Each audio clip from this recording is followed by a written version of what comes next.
In this video, I'm going to show you how to change your Twitter/X display name. It's really easy to do, nice and quick, and it's easy for you to change your name just in case you wanted to say something else. So what you want to do is go to your X app, and you want to click on your profile picture at the top left here, and then from here, just simply go to your profile. So once you're at your profile, you can go ahead and hit edit profile, which is on the right hand side, opposite side of your profile picture. So go ahead and hit edit profile.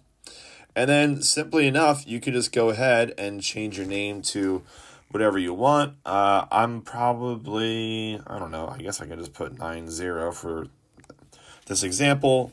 And then you hit save. It will go ahead and change it for you. Sometimes you may have to